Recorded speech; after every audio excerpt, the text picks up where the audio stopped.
Greetings, Ari from Paradigm Threat. Today's topic is Jesus Christ. What is the deal with Jesus Christ? Obviously, anytime anyone mentions this name, everyone in this world has sort of a predisposed reaction. Theist, atheist, you name it, everyone either believes, doesn't believe, agrees, doesn't agree, has some sort of opinion on this one guy. He is the most important human in history, so why is that the case? I'm going to try to summarize it as best as I can. So we're in a war with Russia right now over truth, right? Truth, history, regional influence, bipolar versus unipolar world, you name it. In 2012, they annexed Crimea. Zelensky's insisting we're going to get it back soon. Crimea obviously really matters. So why? It's because in the 90s, Anatoly Fomenko made the claim that Christ was born in Crimea. And that's where his mother, Katya, known as Mary in the Protestant Bible, died, her resting place, not France. So that right there is a major contradiction to what we in the West believe, what we taught. And not just in church, but in history class. But we've already been through this. History has been falsified. Almost 1,000 years have been added. Christ has been moved back 1,053 years. So now that we know the story is falsified, what's the real story? Why does this guy matter so much? Well, before Christ showed up, you basically had, in the 11th century, you had indigenous religions all over the world that were sun worshippers. The sun had shown up in the 11th century to end the Dark Ages permanently.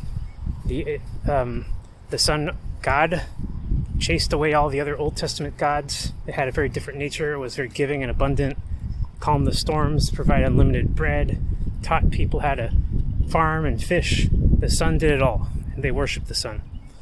Within 100 years of the sun being in charge of the earth, the deep state essentially was trying to get some kind of foothold with their old religion, Old Testament religion, the creator God, Yahweh, and they wanted people to believe that the creator God was still significant, that it needed to be worshipped above the sun, and the sun actually was a false idol. The commandments, 10 commandments, tell us, do not worship anything above the Old Testament creator God.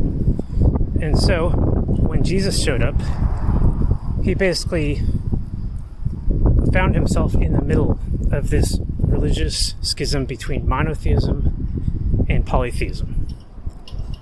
The story goes, Christ was a giant human from Siberia, land of giants, and the giants were being hunted by the normal-sized people, you and me size.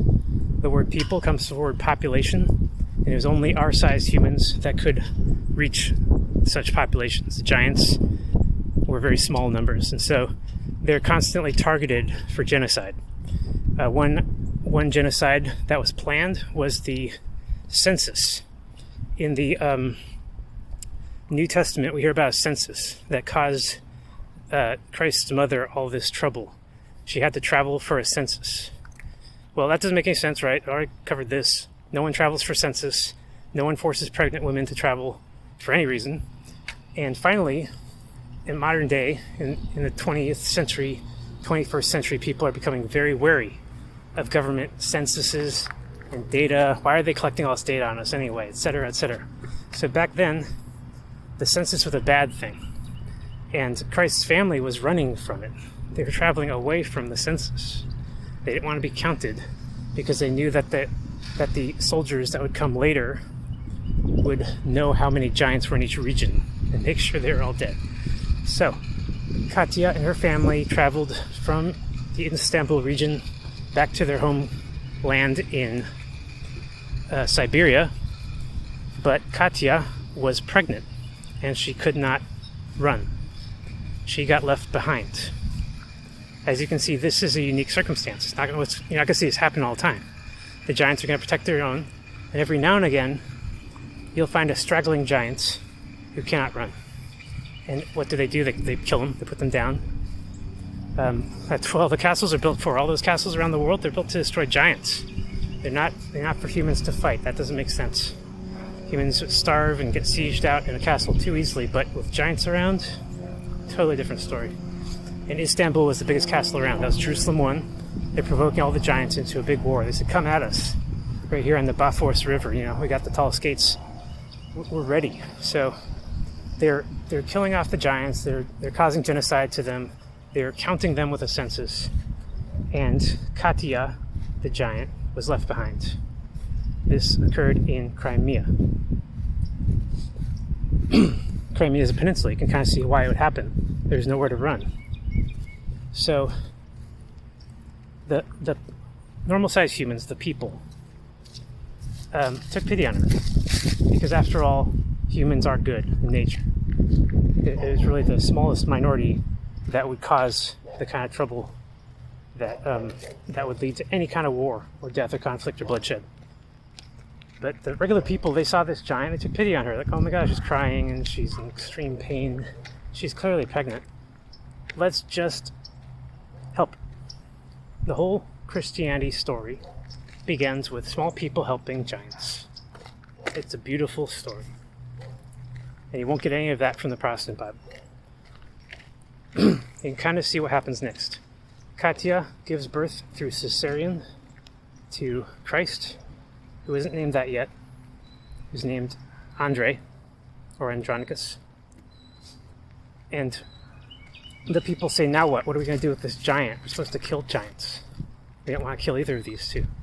And they've thanked us for our help, so let's just keep him around, Christ became important because he was a giant welcomed within the westernized society. All the small people came from the West. But they weren't killing him. He was the one big exception. And inevitably, they heard about him in Istanbul, in the center, in the headquarters of the religion, of the deep state's presence. And they said, okay, he only has one choice. Bring him to Istanbul. We're going to train him as a rabbi. He has to learn monotheism in all the ways, and he has to be baptized. So first of all, orders to Crimea, go baptize that giant. And he was baptized. He was Christianized, because that's what anointing means. It means to enhance, typically with oil, but essentially by putting oil on a giant, he became the one giant who was baptized in all of the region. It was not common. Giants did not do that. So again, a unique circumstance, a giant who has been baptized in the Istanbul region made all the waves. And he was brought there and he was trained. But unfortunately for the deep state, he had already received a lot of training from his own mother, who had raised him and nursed him. And Katia had already been raised in polytheism from Siberia. So Christ was going to cause trouble. He wasn't going to just ditch his mother's religion for the rabbi's religion. He was going to try to harmonize them. And as he did, as he spoke, the normal people, our size, would congregate around him. Giants spoke very slowly, and it took a lot of patience to hear what they had to say. It was not something that was going to just happen. Over many years, Christ was able to reach the normal people, tell them that there is an alternate way of viewing all of this. We don't have to worship an invisible God. We don't have to pay taxes. He never said that, because there was no room.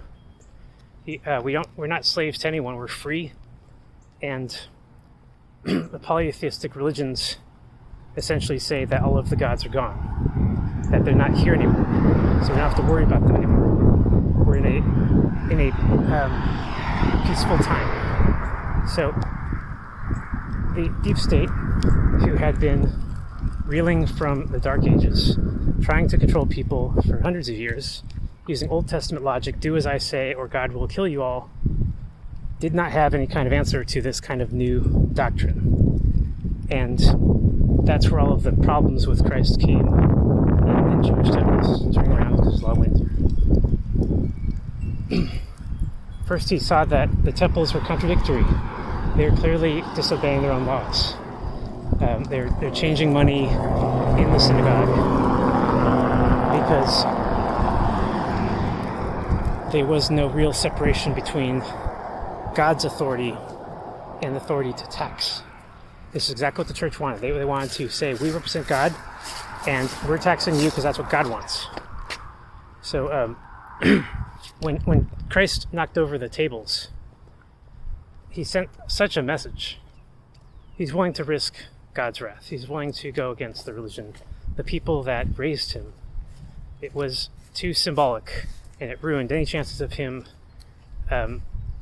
making up with the church at that point. They had created a schism.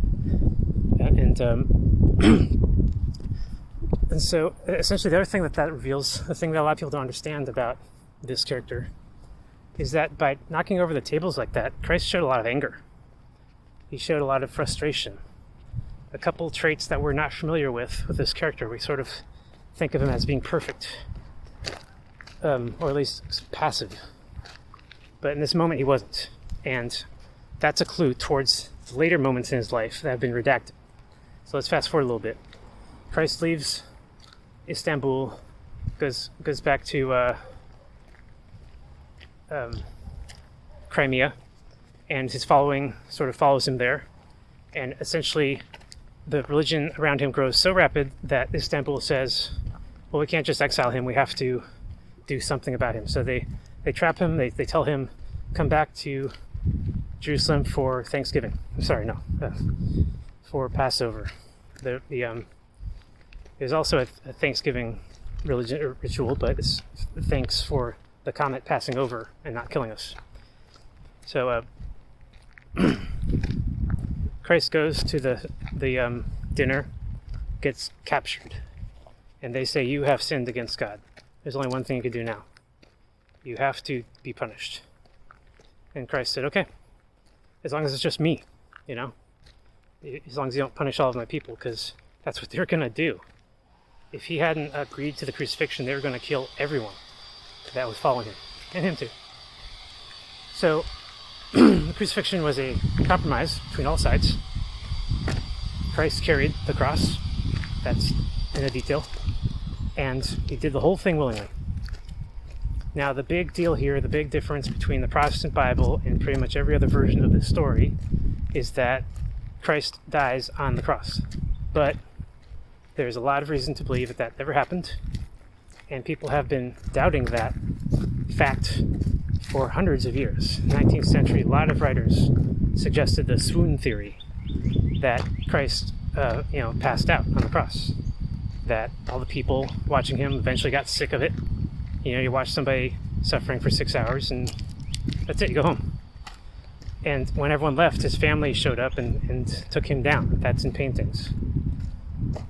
So there's no reason to assume he died, except for to accept the Protestant version of the story, the one pushed by Jesuits, or a military order who basically said, believe this or we will kill you, for the last 600 years of their existence. So if you don't want to believe that story, then here's the real story. It's much more preferable. Christ survives crucifixion and goes home, back to Siberia. And his congregation follows him, and he founds the first empire on earth. The first one since the pyramidal Egyptian empire run by the deep state and their technology. This one is a natural empire, the first natural, spontaneous, indigenous empire, whatever you want to call it, founded right there in Russia, Siberia, called the Russian Horde Empire.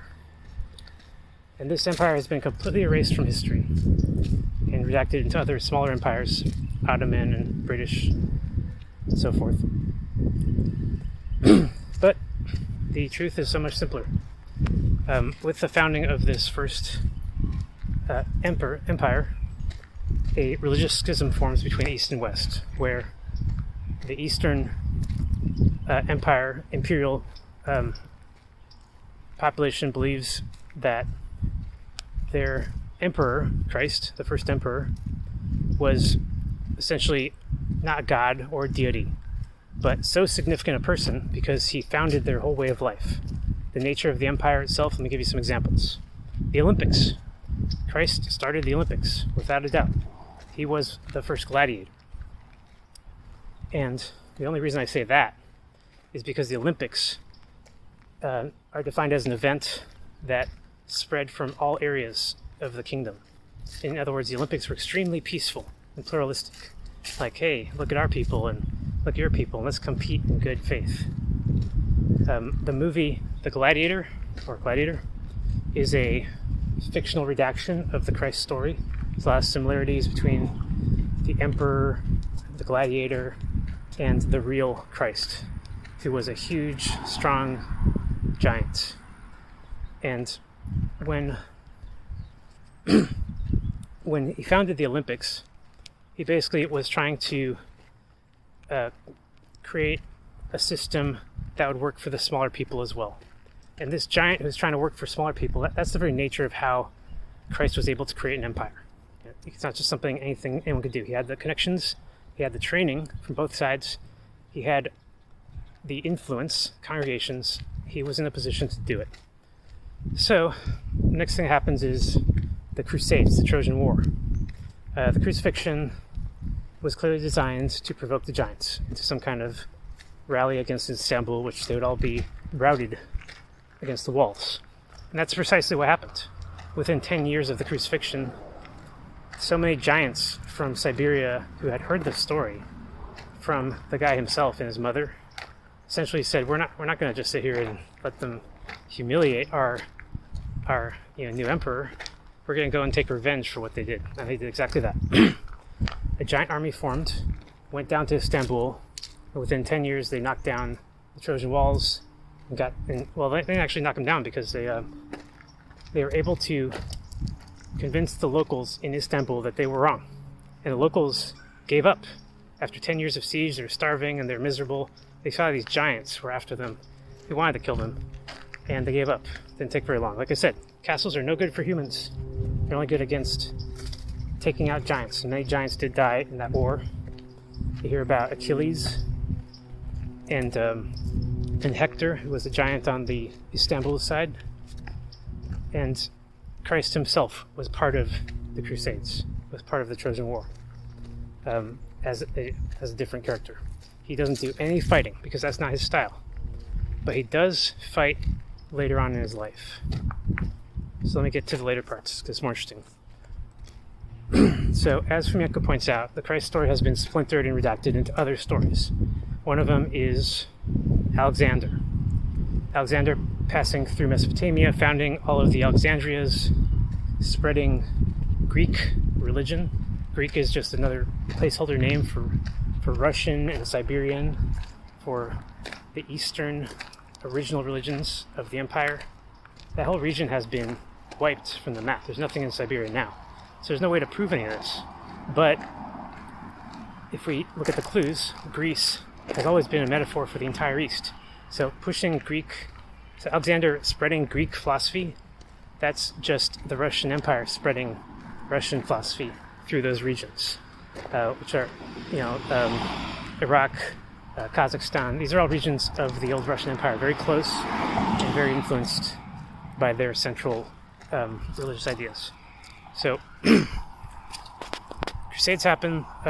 Istanbul gets taken over by the Russian Empire and becomes a vassal to it. The Christians in that region, they're not Christians yet, but the Crusaders convert everyone in Istanbul into Christianity. They say, your religion is wrong, and if you ever worship, it again, we're going to punish you. The Russians hated monotheism. They hated usury and slavery and all of the things that the Old Testament was known for.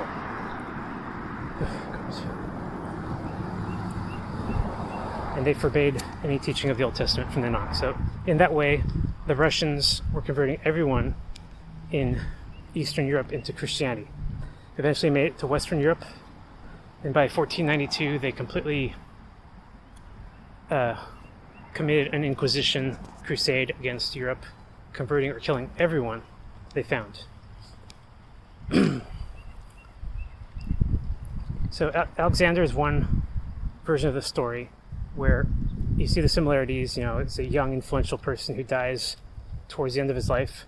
But what about the Muhammad story? That's another splintered redaction of the Christ story. Well, Muhammad starts essentially where Christ leaves off. It's kind of funny how Christ dies in a cave and Muhammad comes out of a cave. How Muhammad is known for a lot of warfare and Christ is known for a lot of peace. It's only because the story's been split in half. In Alexander, the story of Alexander committing war is a metaphor. He's not actually fighting battles, he's converting people over with his new popular religion. And he's going from one region to another. Encountering resistance, sometimes they do have to fight. Sometimes the giants are forced to fight the locals. And we hear stories about certain resistance groups like 300, they couldn't get that region. Within the congregation, there were also fights. Like in the Alexander story, when Black Cletus basically gets killed by Alexander for an insult. Well, it's a lot more than an insult. If you watch the movie, it's very clear that Cletus was unhappy with the idea of a new global empire, that he thought every indigenous location needs to stay in charge of itself, and that the spoils of war, the women won and so forth, the children, were to remain spoils of war, not become citizens and given Greek rights. That was the conflict, even back then. And they call him Black Cletus because there's also a white Cletus in the Alexander story. A guy who's not angry all the time, who isn't killed by Alexander. So what does this mean? It means they couldn't admit that Cletus was one person. They had to split him into two people to justify the righteousness of the narrative. But truth, in reality, Cletus didn't have to die. All he had to do was leave the congregation, leave the march. And anytime somebody disagrees or leaves, the historians would write them down as, they died, they got killed, they got backstabbed, they got betrayed. There's a lot of detail lost in translation. A perfect example is the Caesar story, Julius Caesar. Just another splinter of the Christ story, of course. Caesar had many similarities. The biggest one, of course, being born of Caesarean section, which is where he gets his name from. And in the Caesar story, there is a debate over how to run an empire, newly formed empire. Do we just elect one guy and he's in charge? Do we have a democracy run by representative bureaucrats? Because that's not working either. They already saw that Istanbul had tried that and it had become very corrupt. They were trying to avoid that. So the conflicts in the Caesar story, the whole story is about people trying to form an empire and disagreeing over how to run it.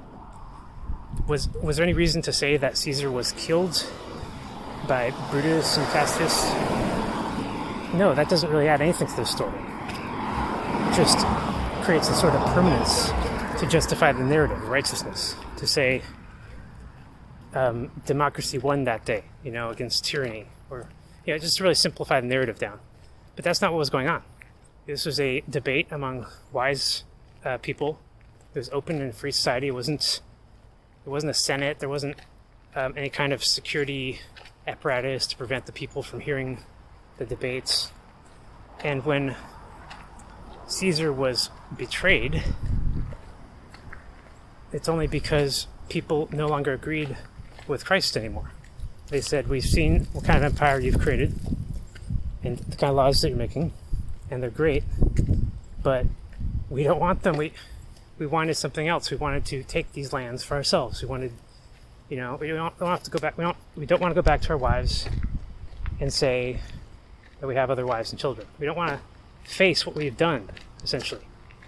And so the Jesus story gets very complicated towards the middle and end, when his own congregation, who's on the verge of peace and war with every region, can't really shape itself into a singular, unified narrative.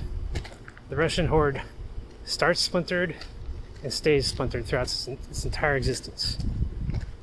So Christ, he travels a lot, and he goes to each region, and where he's more or less accepted. And he traveled to Asia, and he traveled to America, and he gave many sermons. And it's the reason why the Mormons believe that he traveled to America. That's why they have records of him here. Some detailed records, actually.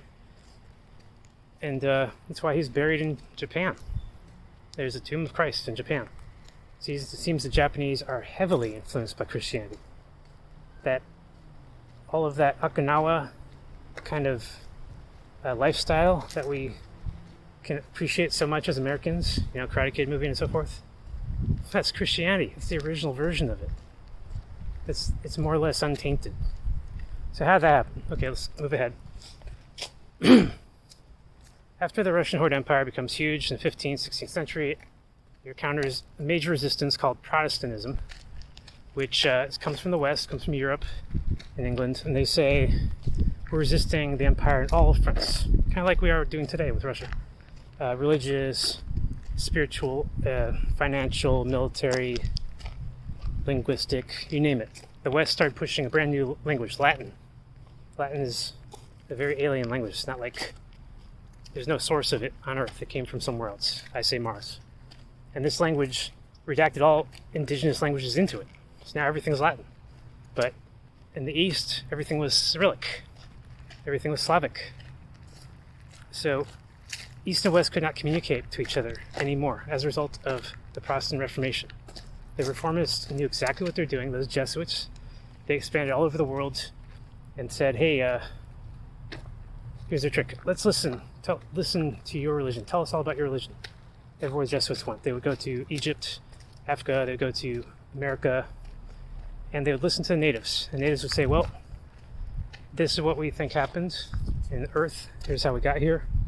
And one of the last events in pretty much every one of their narratives was the appearance of the sun. So the Jesuits said, oh, the sun, yeah, that's us, that's the one. They're looking for that too. And when they finally hear that in every indigenous story, because we all saw the same thing, they say, we worship that guy too.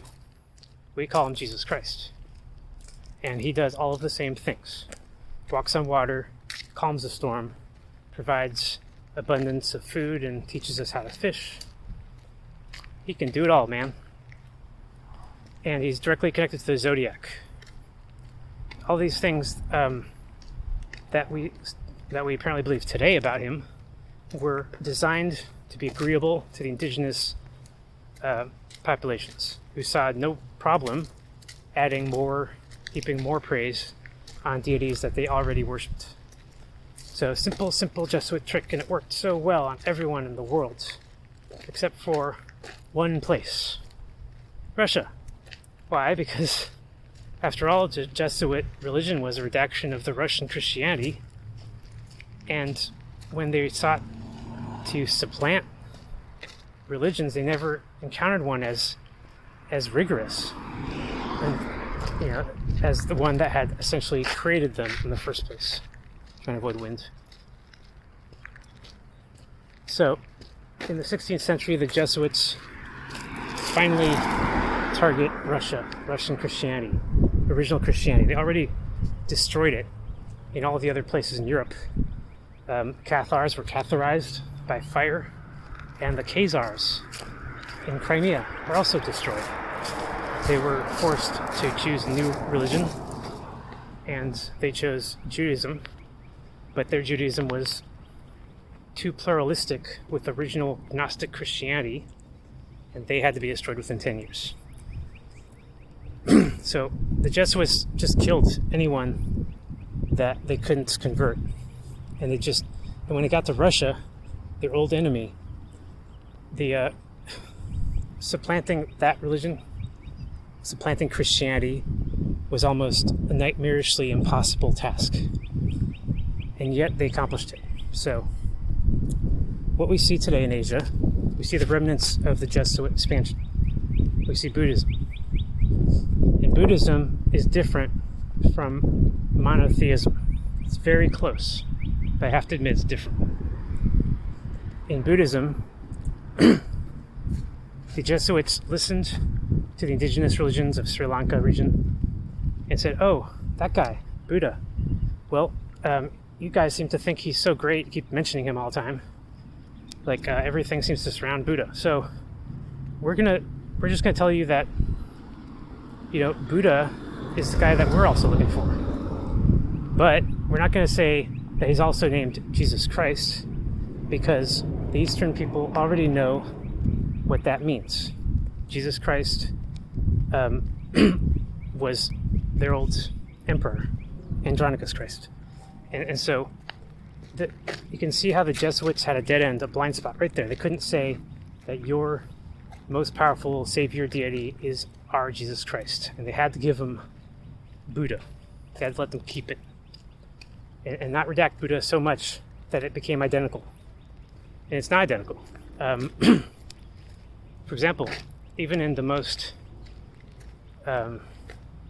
deep state version of Buddhism that you could possibly find, I don't know, in China Communist Party or something like that, underground or something, you'll never find anyone that says Buddha is the creator god of the universe, is impotent, like all powerful and so forth.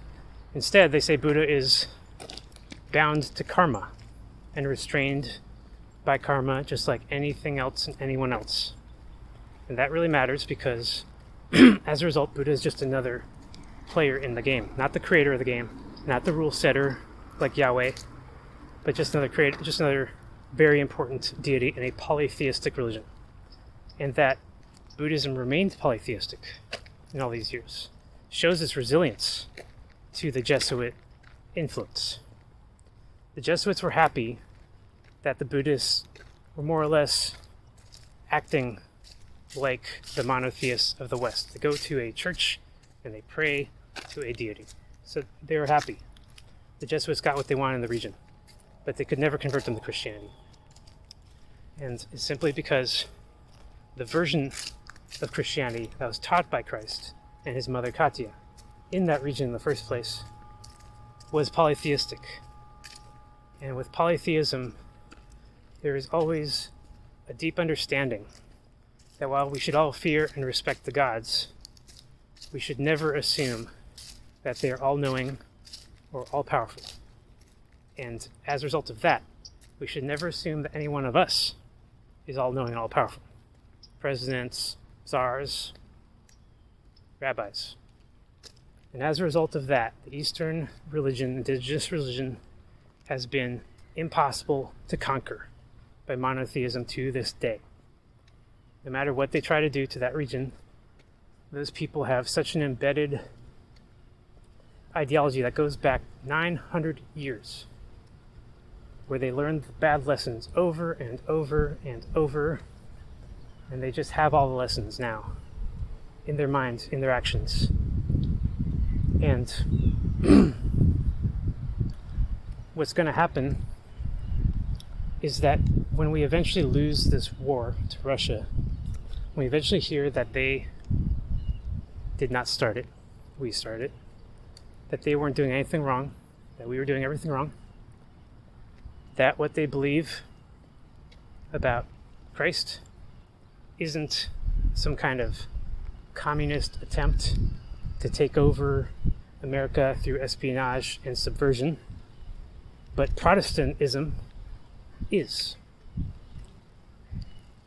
And when we finally realize, the Jews, the Christians, the Muslims, that their holy texts, the Bible, the Quran, have all been redacted, and they've been lied to only recently in the 19th century, will they finally stop believing that these books have been around for thousands of years, and they'll finally give up their faith. In the disillusionment that comes with all of the religions disbanding in this world, we will see the chance for us to form a religion very close, similar to original Christianity, which formed in the first place by having no central authority and a simple agreement between all people as to what is right and true in the world. History, laws, money, everything. Because that's what original Christianity was. It wasn't a belief system in mystical, supernatural. It was a way of life that has been catheterized and eradicated from this world. And its potential, Christianity's potential, is so grand, it's so unstoppable, that its enemies knew this was a winner-take-all situation. They knew if they could not get what they wanted out of World War III, that they would eventually lose all of it. And that's what I believe is going to happen next. So that was a long rant. I'm glad you guys are still around listening. Thank you for listening. And hope that was informative. Please let me know if you have any questions. See you guys next time.